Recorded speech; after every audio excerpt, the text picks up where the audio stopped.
जय हिंद दोस्तों, नमस्कार। आपका बहुत बहुत स्वागत है स्मार्ट स्टडी क्लासेस में। जैसा कि आप थंबनेल में देख पा रहे होंगे कि 1757 से लेकर 1858 के मध्य हुए महत्वपूर्ण जन आंदोलन जो हुए हैं और इनसे परीक्षा में प्रश्न पूछ लिए जाते हैं, तो ये बहुत ही महत्वपूर्ण होता है। और साथ ही साथ परीक्षा के अलावा भी जो इतिहास के प्रेमी हैं, जिन्हें अपने देश में क्या क्या हुए, कौन कौन लोग ऐसा आंदोलन किए, उनके लिए भी इन क्लासेस को देखना चाहिए, जिससे उनके समझ में आएगा कि हमारे देश ने कितनी ज़्यादा शहादतें दी हैं। आज जिस स्थिति में हमारा भारत है, इस स्थिति में लाने के लिए कितनी ज़्यादा कुर्बानियाँ दी हैं। दोस्तों, ये आप देख रहे हो इंडिया बिफोर 1947, तो ये 1947 के पहले का भारत था दोस्तों। और अब आप देख रहे हैं कि आज़ादी के बाद वाला भारत आपका ये भारत है, और उसके पहले का भारत हमारा ये भारत था, जो पूरी तरह से एक था। यहाँ पे बांग्लादेश नहीं था, इधर पाकिस्तान नहीं था, और अफ़गानिस्तान से सीधा हम लोग कनेक्ट होते थे। तो हम इस स्थिति में आज हम लोग पहुँचे हैं, जो ये वाला भारत में हम आए हैं। तो ये वाले भारत की स्थिति में दोस्तों, यहाँ तक भी पहुँचने में हमें बहुत ज़्यादा संघर्ष करने पड़े। उन्हीं संघर्षों की चर्चा है, ऐसी चर्चा जो फिरंगियों के विरुद्ध बहुत ही महत्वपूर्ण जन आंदोलन हुए। उन जन आंदोलनों के बारे में हमारी परीक्षाओं में भी पूछ लिया जाता है। आइए इस परीक्षा में हम अब की बार इन प्रश्नों को जरूर सॉल्व करेंगे। हम देखते हैं जन आंदोलन। ये स्मार्ट स्टडी क्लासेस की बेहतरीन प्रस्तुति है दोस्तों। आप देखिए, हम देख रहे हैं यहाँ पे फकीर विद्रोह। दोस्तों, बंगाल में जो फकीर विद्रोह हुआ था, ये 1776 और 77 में ये प्रारंभ हुआ था, जो मुसलमान धार्मिक फकीरों का गुट था। जिसके नेता के बारे में पूछा जाता है, तो ये मजनू शाह एक थे। ये मजनू शाह जी इस जो है फकीर विद्रोह के नेतृत्व करता थे। और इनका टारगेट क्या था कि जिन्होंने अंग्रेजी शासन के विरुद्ध विद्रोह करते हुए जमींदारों और किसानों से धन वसूली की। तो इनका एक तरफा कार्य ये था कि इन्होंने क्या किया है, जमींदारों और किसानों से धन वसूली की। ये जो है इनके नेता कौन है, तो फकीर विद्रोह के नेता मजनू शाह थे। ये ऐसे ही पूछ लिए जाते हैं। और ये फकीर विद्रोह हुआ कहाँ था, तो ये हुआ था कहाँ, बंगाल में हुआ था। इसे हमें याद रखना है दोस्तों। मजनू शाह की मृत्यु के बाद एक चिराग अली शाह, दोस्तों चिराग अली शाह ये, तो चिराग अली शाह ने आंदोलन का नेतृत्व किया। और दोस्तों, इसमें भवानी पाठक और देवी चौधरानी जैसे हिंदू नेताओं ने भी इस आंदोलन में सहायता की। क्योंकि ये आंदोलन भी जो है बढ़े हुए करों की वजह से और इनकी जो फिरंगियों की नीतियां थी, जो है यहाँ के, इससे जन हमारे पूरी तरह से आंदोलित हो गए। और इसके कारण ये फकीर विद्रोह हुआ। और इनका जो मुख्य उद्देश्य था फकीर विद्रोह का, ये फकीर विद्रोह का मुख्य उद्देश्य था फिर से एक जो मुस्लिम शासन स्थापित करना। लेकिन अंग्रेजों ने इनको कामयाब नहीं होने दिया। और इसमें सहायता हमारे भवानी पाठक एवं देवी चौधरानी जैसे हिंदू नेताओं ने भी किया। तो फकीर विद्रोह महत्वपूर्ण हो जाता है, जो हुआ था आपके बंगाल में। दोस्तों, आगे देखते हैं हम लोग सन्यासी विद्रोह। तो सन्यासी विद्रोह जो था, ये सन्यासी विद्रोह 1770 से 80 के दौरान दोस्तों बंगाल में हुआ था। 1770 ईस्वी में भीषण अकाल पड़ने एवं तीर्थ स्थलों की यात्रा पर प्रतिबंध लगाए जाने से सन्यासियों ने विद्रोह कर दिया था। तो ये जो तीर्थ यात्रा थी, हमारे जो सभी धाम हैं, जो भी चारों धाम की यात्रा लोग किया करते थे, इन पे सब पे अंग्रेजों ने प्रतिबंध लगा दिया था कि भाई अब आप यहाँ नहीं आएंगे जाएंगे। इसके साथ ही साथ यहाँ पे अकाल भी पड़ा हुआ था। तो अकाल पड़ने के बाद भी कहीं से भी कर में कोई छूट नहीं दी जा रही थी। और उसके अलावा जो हमारे सन्यासी लोग थे, वो सशस्त्र हुआ करते थे। इनको जो है यात्रा पर इनके प्रतिबंध लगा दिया गया। तो इस कारण से जो है हमारे सन्यासियों ने बंगाल में ही ये विद्रोह किया 1770 से 80 के दशक में। और इसमें अधिकांश शंकराचार्य के अनुयायी थे, जो हिंदू, नागा एवं गिरी सशस्त्र सन्यासी थे। जनता के साथ मिलकर अंग्रेजी कोठियों पर इन्होंने धावा बोल दिया। वह जो खजाने थे, उन खजानों को लूटा।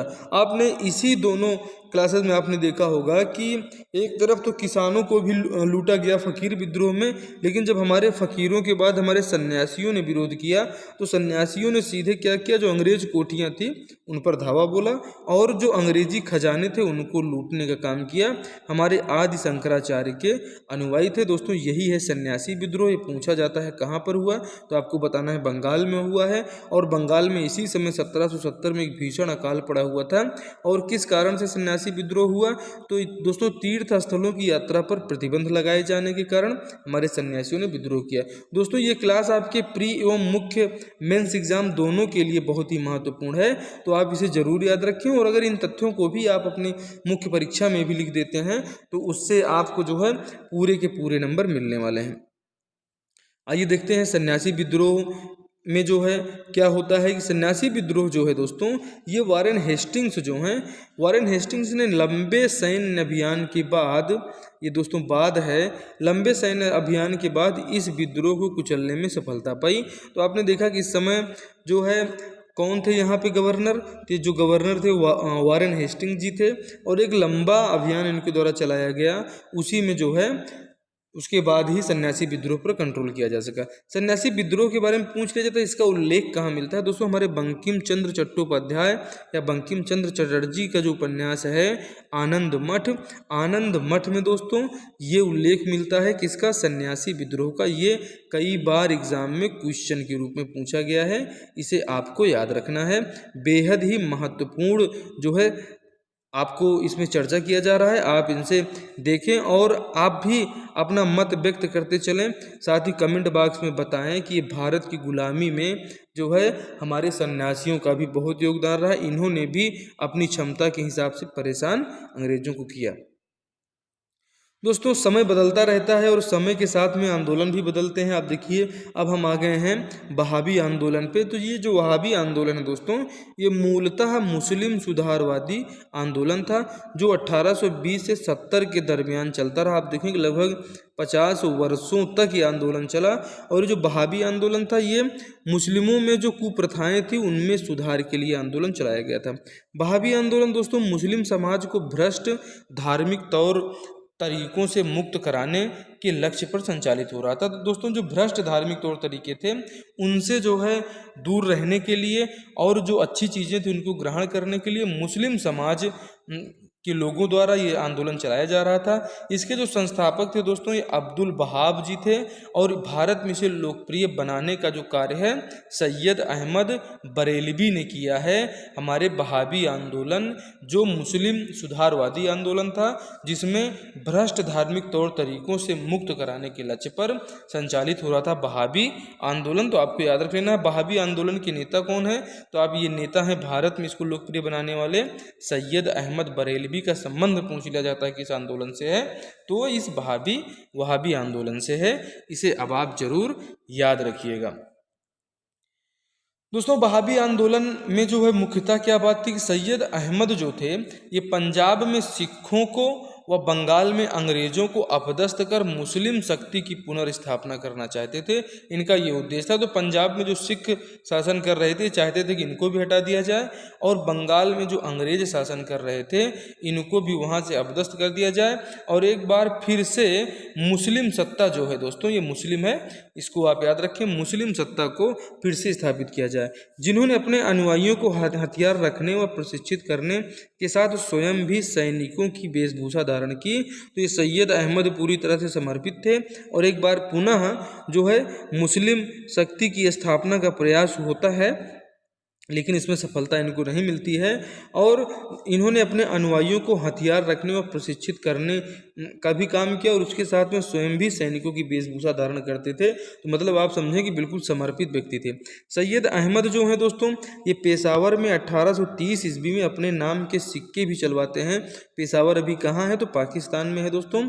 यहाँ पे ये अपने सिक्के भी चलवाते हैं और ये बात है सन 1830 की।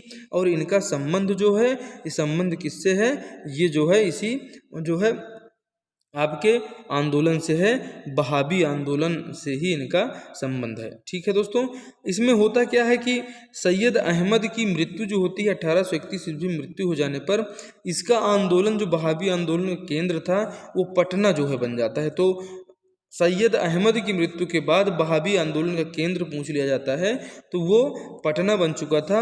और वहाबी आंदोलन के प्रमुख नेताओं में हमें विलायत अली, इनायत अली, मौलवी कासिम एवं अब्दुल्ला को याद रखना है, ये पूछ लिए जाते हैं कि वहाबी आंदोलन के प्रमुख नेताओं में जो है सैयद अहमद भी हैं, विलायत अली, इनायत अली, मौलवी कासिम, अब्दुल्ला। वहाबी आंदोलन दोस्तों 1857 के आंदोलन की अपेक्षा अत्यधिक संगठित एवं नियोजित था। मतलब 1857 को जो हमारा स्वतंत्रता संग्राम था उससे ज़्यादा मजबूत संगठित ये आंदोलन था वहाबी आंदोलन, लेकिन इसमें भी सफलता नहीं मिली और 1857 की स्वतंत्रता संग्राम में भी सफलता नहीं मिली। अगर आपने अभी तक वो वीडियो नहीं देखा है दोस्तों तो आप हमारे स्मार्ट स्टडी क्लासेस पर 1857 का स्वतंत्रता संग्राम देखें, बहुत ही अच्छे तरीके से आपको समझाया गया है। इसके साथ ही साथ आप हमारे कंप्यूटर की क्लासेस, जियोग्राफी की क्लासेस, साइंस की सभी क्लासेस और हिंदी से एनटीए नेट का अगर आप सपना रखते हैं तो हिंदी साहित्य एवं व्याकरण के लिए बहुत ही महत्वपूर्ण है, जो टीजीटी, पीजीटी, केवीएस आदि सभी परीक्षाओं के लिए महत्वपूर्ण क्लासेस चलाई जा रही हैं, आप इन्हें भी जरूर देखिए। और करंट अफेयर की क्लासेस भी आप हमारी स्मार्ट स्टडी क्लासेस की जरूर देखिए। आइए देखते हैं अब हम लोग कूका आंदोलन। ये जो कूका आंदोलन है दोस्तों, ये साल 1860 से 70 के दशक में पश्चिमी पंजाब में कूका आंदोलन की शुरुआत भगत जवाहर मल ने किया था। ये पूछा जाता है कूका आंदोलन का संबंध किससे है, तो भगत जवाहर मल से है, जिसका लक्ष्य था सिख पंथ में व्याप्त अंधविश्वासों एवं बुराइयों को दूर करना। अब जैसे वहाबी आंदोलन का जो है लक्ष्य क्या था कि मुस्लिम जो है समाज में जो भ्रष्ट धार्मिक नियम कानून थे उनको खत्म करना, वैसे ही कूका आंदोलन का उद्देश्य जो था सिख पंथ में व्याप्त अंधविश्वास एवं बुराइयों को दूर करना। लेकिन यह धार्मिक आंदोलन दोस्तों जल्द ही एक राजनीतिक आंदोलन में बदल गया और ये धार्मिक कम रह गया और राजनीतिक जल्दी हो गया। आप देखेंगे इसी प्रकार से वहाबी आंदोलन भी जो है धार्मिक बुराइयों को समाप्त करने के लिए किया जाता है, लेकिन फिर इनका उद्देश्य क्या बन जाता है कि पंजाब में जो है सिखों को समाप्त करना और जो है बंगाल में अंग्रेजों को अपदस्थ करके फिर से मुस्लिम साम्राज्य की स्थापना करना। तो इसमें सफलता नहीं मिल पाती है। और इसके बाद दोस्तों जवाहर मल के जो शिष्य हैं बालक सिंह ने अनुयायियों के साथ अपना मुख्यालय हजारी नामक स्थान पे बनाया था।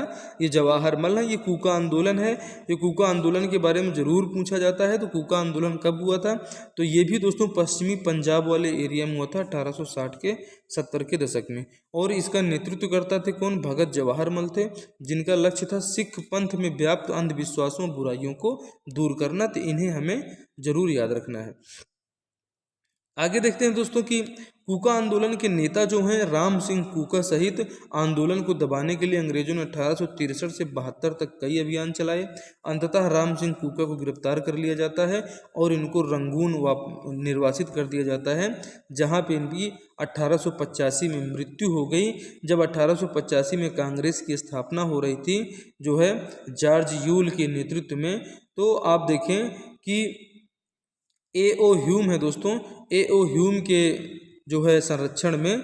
तो ए.ओ. ह्यूम जब 1885 में कांग्रेस की स्थापना कर रहे थे, उसी समय राम सिंह कूका जो है, जो कि कूका आंदोलन के नेतृत्व करता थे, इनकी मृत्यु हो जाती है। कहाँ होती है मृत्यु, तो रंगून में। तब आप कूका आंदोलन जब भी आएगा तो राम सिंह कूका को आप याद रखिएगा।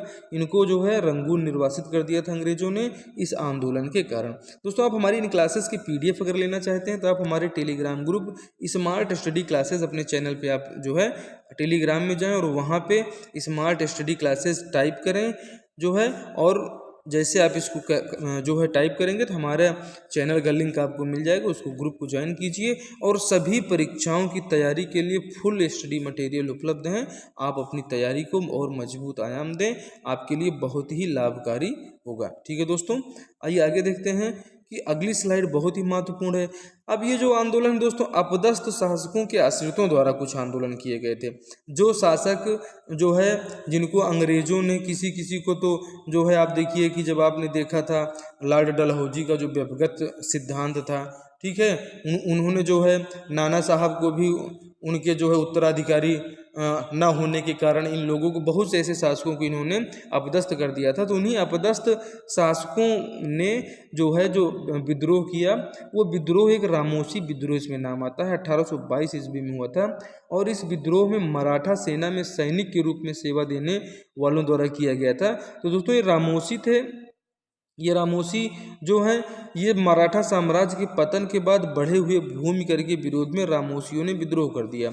ये रामोशी वही लोग थे जो मराठा की सेना में, जब मराठा शासन हुआ करता था उसकी सेना में सैनिक थे, लेकिन अब ये अंग्रेज के जब आ गए तो इनकी सैनिक सेवा खत्म हो गई। तो ये पूरी रामोशी जो जनजाति थी, इन सभी लोगों ने मिलकर क्या कर दिया कि एक विद्रोह कर दिया।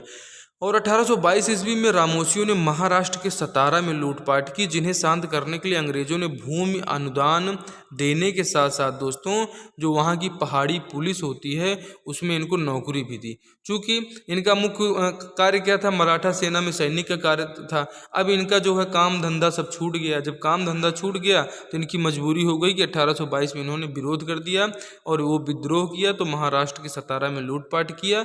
और अंग्रेज इनको शांत करने के लिए इन्होंने भूमि में अनुदान देने के साथ साथ में वहाँ की पहाड़ी पुलिस में नौकरी दे दिया, और जिससे इन लोग पूरी तरह से शांत हो जाते हैं। आगे देखते हैं दोस्तों गडकरी विद्रोह। नितिन गडकरी जी को आप जानते हैं, तो नितिन गडकरी जो हमारे परिवहन मंत्री हैं, तो ये परिवहन मंत्री महोदय के वंशजों द्वारा जो विद्रोह किया गया था, गडकरी विद्रोह, ये महाराष्ट्र के कोल्हापुर में हुआ था और साल 1844 ईस्वी में हुआ था।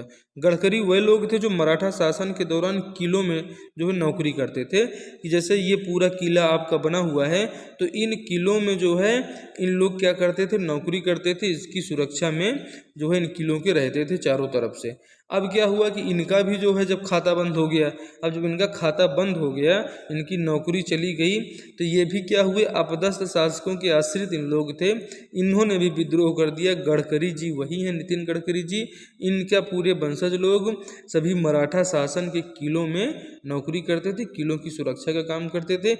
इसीलिए हमारे नितिन गडकरी जी जो है सड़कों को इतना अच्छा बना दे रहे हैं कि पूरे देश की सुरक्षा होगी सड़कों के माध्यम से। अंग्रेजों द्वारा दोस्तों भू राजस्व बढ़ा दिया गया था। वही भू राजस्व बढ़ा दिए जाने के कारण में वसूली के विरोध में हुआ था ये गडकरी विद्रोह। तो गडकरी विद्रोह को अब आप जरूर याद रखिए। और इसमें के बाद देखते हैं हम लोग कि 1844 में दोस्तों सामंतवादी विद्रोह हुआ था, जिसके नेता थे सरदार फोंड सावंत।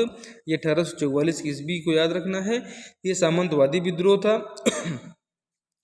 फोंड सावंत ने दक्षिण भारत के कई किलों पर अधिकार कर लिया था, जिसे सरकार से शीघ्र ही कुचल दिया गया। तो जो अंग्रेज सरकार थी उन सरकारों ने इसे शीघ्र ही कुचल दिया, क्योंकि इन्होंने अपना जो है कुछ सेना बना के जो है सामंत लोग विद्रोह किए, और जिसके नेता मराठा सरदार फोंड सावंत थे। इनके पास पावर तो थी ही, तो इन्होंने अपने पावर का इस्तेमाल किया और सरकार के कई किलों पर इन्होंने कब्जा किया, जो कि पहले ये हमारे इन्हीं मराठों के ही किले थे। तो उसमें से जो है सरकार ने इनका जो है दमन कर दिया, और ये भी सफलता इनको नहीं मिली। तो एक विद्रोह हुआ था, इस विद्रोह को आपको याद रखना है, सामंतवादी विद्रोह भी हुआ था हमारे देश में अंग्रेजों को भगाने के लिए। दोस्तों बहुत सी आज़ादियाँ जो है, आज़ादी के लिए बहुत मेहनत लोगों ने हमारे किया, और फिर भी हमें आज़ाद होते होते आप देखें कि 1947 लग गया, और ये आज़ादी तब मिली। अगर सेकेंड वर्ल्ड वार नहीं होता और फर्स्ट वर्ल्ड वार नहीं होता तो आप 100% जानिए कि भारत 1947 में भी आज़ाद नहीं हुआ होता। इसके लिए आप हमारे विश्व इतिहास की क्लासेस पढ़िए, आपको समझ में आएगा कि भारत की आज़ादी दे दी हमें आज़ादी खटक बिना ढाल, साबरमती के संत तूने कर दिया कमाल। ये तो भारत के लोगों को सिखाया जाता है, जबकि ऐसा नहीं है। अगर सेकेंड वर्ल्ड वार नहीं होता और अंग्रेज़ों के ऊपर इतना प्रेशर नहीं होता कि अपने उपनिवेश को ख़त्म करो, तो निसंदेह ये आज़ादी मिलने वाली नहीं थी, और अभी भी हम लोग उनके उपनिवेश बन के रहते अंग्रेज़ों के। ठीक है दोस्तों, फोंड सावंत को आपने देख लिया। उसके बाद बेलुटम्पी, ये जो बेलुटम्पी विद्रोह है ये होता है 1809, 1808, 1809 में त्रावणकोर केरल में हुआ था। इसे याद रखना है। ये पूछ लिया जाता है, सीधे राज्य का संबंध पूछ लिया जाता है। तो ये राज्य का संबंध किसका है, तो जो बेलुटम्पी विद्रोह का संबंध त्रावणकोर केरल में हुआ था, जिसमें दीवान बेटुलम्पी द्वारा दीवान की गद्दी छीन लिए जाने के कारण। इसीलिए हमने जो है इसका टाइटल दिया है अपदस्थ शासकों के आश्रितों द्वारा किए गए प्रमुख विद्रोह ये भी हैं। और बाकी हमारे सबसे बड़े विद्रोह को 1857 की स्वतंत्रता संग्राम को चैनल पे आपने नहीं देखा है तो आप जरूर एक बार देखिए। पूरी क्लास को देखिए, 1 घंटे की क्लास है जिसमें आपको बहुत ही मज़ा आएगा और बहुत ही नवीन और रोचक तथ्य आपको जानने को मिलेंगे। दोस्तों, बेटुलम्पी दीवान द्वारा गद्दी छीन लिए जाने के कारण सहायक संधि द्वारा त्रावणकोर राज्य पर भारी वित्तीय बोझ डाल दिया गया था, जिसके कारण से जो है यहाँ का जो दीवान था बेटुलम्पी द्वारा ये जो है इन्होंने विरोध कर दिया। दोस्तों बेटुलम्पी द्वारा विद्रोह किया जाना जो है, विद्रोह को दबाने के लिए फिरंगियों की सेना मतलब अंग्रेजों की सेना को भारी मशक्कत करनी पड़ी, जिसके दौरान बेटुलम्पी की गोली लगने से मृत्यु हो गई। लेकिन फिर भी इन अंग्रेजों ने सार्वजनिक तौर पर जो है इसे फांसी पर लटकाया, और इसलिए लटकाया केरल में कोई दूसरा व्यक्ति अब विरोध करने की हिम्मत न पैदा कर सके, क्योंकि इन लोगों का टारगेट ही हुआ करता है कि हर चीज़ को एक नज़ीर के रूप में प्रस्तुत कर देना कि लोग घबराते रहें।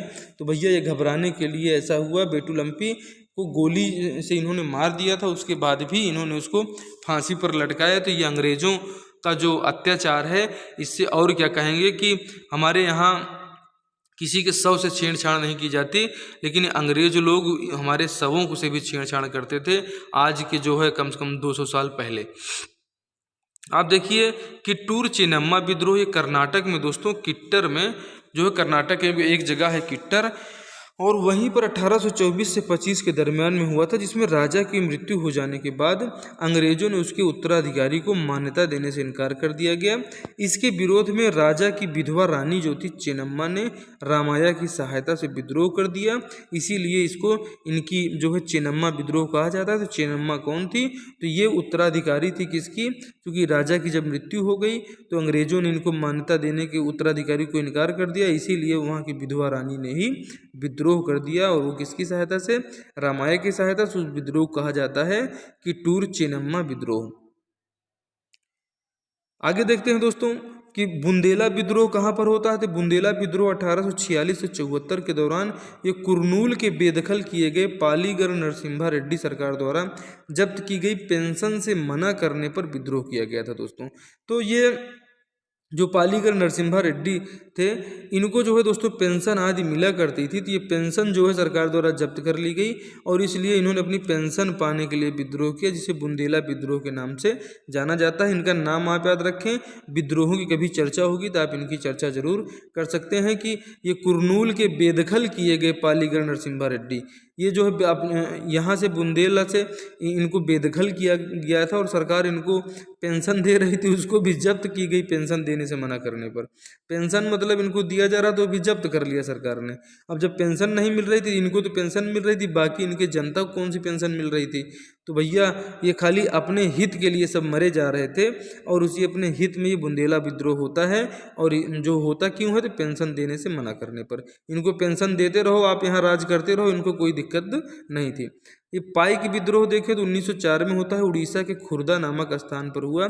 इस विद्रोह को खुर्दा के राजा ने पाइकों के सहयोग से संगठित किया था। पाइका दोस्तों ये लगान मुक्त भूमि का उपयोग करने वाले सैनिक थे। अब ये पाइका क्या थे? ये भी एक सैनिक थे, और इनको लगान मुक्त भूमि मिली थी। लेकिन जब अंग्रेजों का राज आ गया तो अंग्रेज तो भाई सबसे कर लेते थे, उनके लिए राजा रानी जब एक समान थे, तो यहाँ की प्रजा तो उनके लिए बिल्कुल उससे भी ज़्यादा उनके ऊपर आतंक को फैला सकते थे, और उन्होंने फैलाया भी। तो इन्होंने पाइका जो यहाँ के लोग थे उनके ऊपर भी जो है लगा दिया कर। तो ये इन्होंने क्या किया? जगबंधु के नेतृत्व में अंग्रेजी सेना को हराकर पुरी पर कब्जा कर लिया।